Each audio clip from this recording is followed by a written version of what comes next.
నమస్తే, welcome to hit TV. ఈ రోజు మనతో పాటు సీతారామరాజు గురువు గారు ఉన్నారు. వారితో మాట్లాడి అనేక విషయాలు తెలుసుకునే ప్రయత్నం చేద్దాం. నమస్తే గురువు గారు. ఓం నమ శివాయ. పరమేశ్వర కృపా కటాక్ష సిద్ధిరస్తు. సర్వే జనా సుఖినో భవంతు. గురువు గారు, చాలా మంది నాలుగు మీద పుట్టుమచ్చలు ఉంటే వాళ్ళు ఏం చెప్తే అది అవుతుంది అంటారు కదా, ఇది వాస్తవమేనంటారా? వాస్తవానికి అయితే తల్లి, ఈ పుట్టుమచ్చల శాస్త్రంలో పుట్టుమచ్చల గురించి నుదుటున అనేది అనుకూలమైన దిశలో ఉంటే మనిషి తేజస్సు మారుతూ ఉందంటారు. అరచేతిలో ఉండటం వల్ల అదృష్ట భాగంలో నడుస్తూ ఉంటుంది. బొడున ఉంటే చింతామణి, ముంజేతిలో ఉంటే ముకుందామణి అని మనిషికి ఒక్కొక్క పుట్టుమచ్చను బట్టి, నాలకను బట్టి, కొన్ని విధాలుగా నడబడి చేసుకునే దాన్ని బట్టి అదృష్ట సంఖ్యను బట్టే నడుస్తూ ఉంది. పుట్టుమచ్చల వల్ల కూడా శాస్త్ర బలం అనేది మనిషిలో ఉండవలసిన తేజస్సుని పెంచుతూ ఉంది. అర్థమైందా తల్లి? వాస్తవానికైతే నేలకి మీద ఉంటే ఏదంటే అది అవ్వదు. మీద అతనుకు ఉండవలసిన దిశ మారుతుంది. అర్థమైందా తల్లి? ఇప్పుడు నేలకలో మచ్చ ఉండటం వల్ల అతని నడవడి, అతని జీవిత చక్రం ఏ దారికి పోవాలన్నా తాను మనసు తానికి ఇది మంచి ఇది చెడు అనని ఖచ్చితమైన దారి చూపిస్తుంది. నుదుటు ఉండటం వల్ల ముందు చూపు చాలా అర్థంగా తెలుస్తూ ఉంది. అరచేతిలో ఉండటం వల్ల అదృష్ట భాగం కలిసి వస్తుంది. బొడున ఉండటం వల్ల చింతామణి అంటే ఆకలికి, అరుగుదలకి అన్ని రకాలుగా అనుకూలతమైన దిశలో నడుస్తూ ఉంటుంది. మనిషిలో ఉండవలసిన కొన్ని జీవన చక్రాలలో ఈ పుట్టుమచ్చలు ఒక భాగమే. ఆ శాస్త్రంలో ఉండవలసిన స్థితిని బట్టి మనిషిలో ఉండవలసిన జ్ఞాన స్థితి, యోగ స్థితి, లలాట స్థితి, భార్య భర్తల స్థితి ఒక్కొక్క మచ్చతోని ఒక్కొక్కటి ముడిపడి ఉంటుంది అన్నమాట.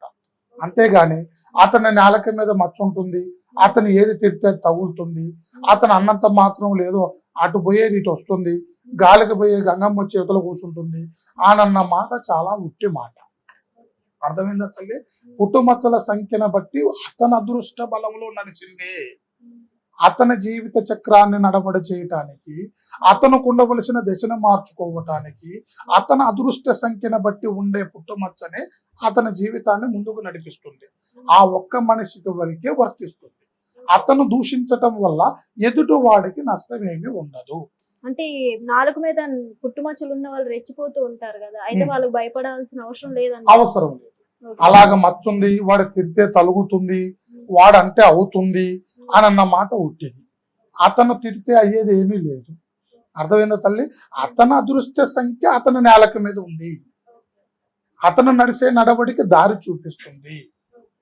కొంతమంది అంటారు, నోరు మాట్లాడుతుంది, కళ్ళు చూస్తాయి. నోరు మాట్లాడేటప్పుడు, కళ్ళు చూసేటప్పుడు ఏమంటది? ఈ కళ్ళల్లో ఉండవలసిన అయ్యా నువ్వు చేసేది మంచి చేయరా, తప్పు చేయకోకురా నాయన అని ఒక కన్ను చూపిస్తే, నేలకు చూసారే అయ్యా నువ్వు పలానా దాంట్లో నడుసరానని, తప్పు మాట్లాడుకోకురా నాయన అని ఈపు చెప్పుద్దంట. ఈపు ఎందుకు చెప్తుంది? ఈపు మాట్లాడేది నేలక, చూసేది కళ్ళు, పడేది దెబ్బ ఈపు మీద. ఎందుకంటే అటు తిరిగి ఇటు తిరిగి చూసిన దానికి నష్టం లేదు, మాట్లాడిన దానికి నష్టం లేదు, ఏమి చేయని దానికి పడుతుంది దెబ్బ. అలాగా వాడు దూషణ చేయటం వల్ల ఆ దూషణలో అతనికి తప్పు జరుగుతుంది తప్ప ఏరే విధంగా అతని వల్ల ఏరే వాళ్ళకి ఏమీ నష్టము జరగదు. అర్థమైందా తల్లి? అలాగా వాళ్ళలో ఏ రకమైన నష్టము జరగదు. అలాగే గురువు గారు, అరికాళ్ళల్లో పుట్టుమచ్చలు ఉంటే రోడ్ల మీద తిరుగుతారు అంటారు, ఇది వాస్తవమేనా? అరికాళ్ళలో ఉండటం వల్ల చక్రము, త్రిలోక సంచారి. అర్థమైందా తల్లి? అరికాలలో ఉండటం వల్ల మనిషి కష్టాన్ని నమ్ముకుంటూ తిరుగుతాడు. అర్థమైందా తల్లి? అతని నడకట అనేది ఆగదు. పనిలో గాని, చేసే విధానములో గాని, చక్రబంధనలో కష్టపడి తిరుగుతూ, సాధిస్తూ, సంపాదన మీద జాసపడుతూ అతను త్రిలోక సంచారి జ్ఞానం మీద ఎప్పుడు రఫ్ అండ్ అప్ గా తిరుగుతూ ఉంటాడు. అది దానివల్ల శుభం. అరికాలున ఉండటం, అరిచేతిలో ఉండటం, నొస్తున ఉండటం, బొడున ఉండటం, ముంజేతికి ఉండటం, ఈ అన్నిటికీ అదృష్టానికి సంబంధించిన విషయం. అలాగే బుగ్గ మీద ఉంటే అది దొంగల పుట్టుమచ్చ అంటారు, ఎందుకు గురువు గారు? బుగ్గ మీద ఉంటే ఇది దొంగలకే ఉంటది అని అంటారు. అది బుగ్గ మీద ఉండటం వల్ల అది దొంగలకు ఉండేదేం కాదు. అది విఘ్నం ఏదో అట్లా పెట్టారనుకుంటున్నారు కానీ బుగ్గన ఉండటం అనేది అన్ని విధాల అనుకూలమైనదే మా అది తప్పుదేం కాదు. పుట్టుమచ్చల వల్ల కానీ శాస్త్ర పరిజ్ఞానంలో దొంగలు, దీనివల్ల నష్టాలు, పుట్టుమచ్చ వల్ల నష్టపోయేది ఏది లేదు. ఎందుకంటే అది పుట్టుమచ్చ శాస్త్రంలో కూడా కొన్నిట్లో ఉంటే అదృష్ట సంఖ్యనే చెప్తుంది కానీ ఇక్కడ ఉంటే నష్టము అనేది ఏదీ లేదు. ఆ శాస్త్ర జ్ఞానంలో ఈడ ఉంటే నష్టపోయేది అనేది శాస్త్రంలోనే లేదు. గురుగారు కొంతమందికి పెదవుల పైన అలాగే కొంచెం పెదవులు కింద భాగంలో గాని పైన భాగంలో గాని ఉంటే అదృష్టవంతులు అంటారు కదా, వాస్తవం. ఎందుకంటే పుట్టుమచ్చ పెదవుల పైన ఉన్నప్పుడు మాట చాతుర్యం గాంభీరంగా ఉంటుంది. పుట్టుమచ్చ శాస్త్రంలో గాంభీరత, గాతలో గాంభీరత పెరుగుతుంది. మనిషిలో ఎప్పుడు నవ్వుగా ఉంటుంది. మనిషి తేజస్సుని పెంచుతుంది. పెదవులు మనిషికి ముఖ్యంగా ఆ పెదవులలో ఉండవలసిన జ్ఞానమే ఈ ముఖ తేజస్సును అన్నిటిని కలిగిస్తుంది. ఆ జ్ఞానములో ఆ మచ్చ ఆ తేజస్సుని పెంచుతుంది. ఇలా మూతి మీద ఉండటం కానీ, పెదవుల మీద ఉండటం కానీ, గడ్డం మీద ఉండటం కానీ మనిషి తేజస్సుకి అనుకూలమైన దిశ.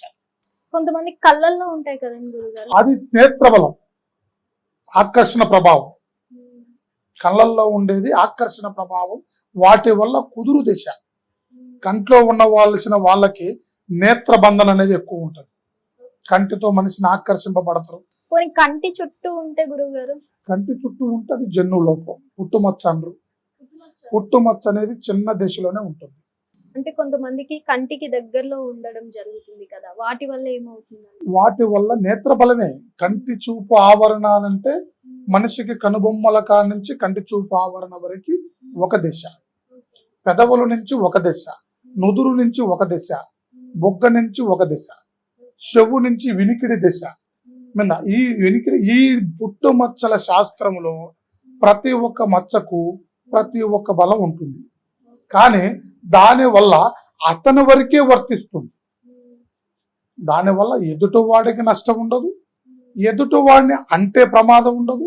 అతనిలో ఉండవలసిన తేజస్సు పెంచటానికి, ఆ మచ్చల నుంచి దశ పెరగటానికి, అతని నుంచి ఉండవలసిన యోగ బలం నడవటానికి ఒక్కొక్క దాంట్లో ఒక్కొక్క దశ ఉంటుంది. కానీ ఒక్కొక్క దగ్గర ఉంటే నష్టం అనేది ఆ మచ్చల శాస్త్రం అనేది లేదు. కొంతమందికి పొట్ట మీద, నడుము మీద, అలాగే ఛాతీ పైన ఉంటూ ఉంటాయి కదా, వాటి వల్ల ఏమవుతుంది? వాటి వల్ల అనేది ధనలాభం. పొట్ట మీద కుబేర స్థానం. అర్థమైందా తల్లి? పొట్ట అంటేనే కుబేరు. ఆ కుబేర స్థానంలో అన్ని విధాలుగా మనిషికి ధనలాభం కలుగుతుంది. కొన్ని రకాలుగా నడవడి ముందు నడుస్తుంది. అర్థమైందా? అతనిలో ఉండవలసిన జ్ఞాన స్థితి కొద్దిగా అనుకూలమైన దిశలో నడుస్తుంది. పుష్టిగా భోంచేస్తూ ఉంటారు. అనుకూలంగా దాని రాకట కోసం ఆలోచిస్తూ ఉంటారు. అతనికి అన్ని రకాలుగా మత్స్య శాస్త్రంలో పొట్ట భాగం కుబేర స్థానం మంచి యోగం. కొంతమందికి వెనక వీపు మీద పెద్ద ఉంటాయి కదా గురుగారు, వాటి వల్ల ఏమవుతుంది? కుడివైపులో ఉంటే మంచి యోగమంతుడు, రాజకీయ బలంలో అభివృద్ధి మంతుడైతాడు. మధ్యలో ఉంటే కొన్ని రకాలుగా ధనలాభంలో, లక్ష్మీ ఫలంలో అటు ఇటు నడుస్తూ ఉంటుంది. అర్థమైందా తల్లి? అతను రెండు రకాలుగా నడుస్తూ ఉంటాడు. రాజకీయ పరంగా, బిజినెస్ పరంగా, అన్ని రకాల రంగంలో ఉంటాడు. ఒకవైపు ఉన్నవాడు రాజకీయంలో మంచిగా రాణిస్తాడు. అర్థమైందా? కుడి భాగంలో ఉండవలసింది దివ్య చక్రం మీద ఎప్పుడైతే ఇంత అడలుపులో ఉంటుందో అతని జీవిత చక్రం అనేది అన్ని విధాలుగా అంశాపూర్వకంగా బలమైన దిశలో నడుస్తుంది. రాజకీయ ఫలంలో మంచి అభివృద్ధి మంతుడవుతాడు, ఆలోచన పరుడవుతాడు, మంచి దేశమంతుడవుతాడు.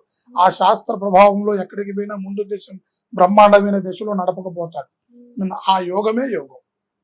పలానా ప్లేస్ లో ఉంటే ఆ పుట్టుమచ్చ మంచిది కాదు, చెడు అనడానికి ఏదైనా ఉందా గురు? వాస్తవానికైతే తల్లి, పుట్టుమచ్చల యోగములో పలానా ప్లేస్ లో ఉంటే నష్టము అనేది ఏది లేదు. ఒక్కొక్క దానికి ఒక్కొక్క శాస్త్రం మంచిగానే ఘోషిస్తారు. ఇలా ఉండటం వల్ల ఇది మంచి జరుగుతుంది, ఇది ఒక్కొక్క దానికి ఒక్కొక్క సబ్జెక్ట్ ఉంటుంది.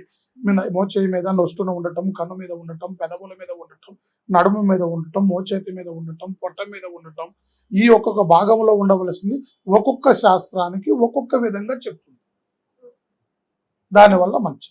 ధన్యవాదాలు. శుభం భూయాత్. పరమేశ్వర కృపాకటాక్ష సిద్ధిరస్తు.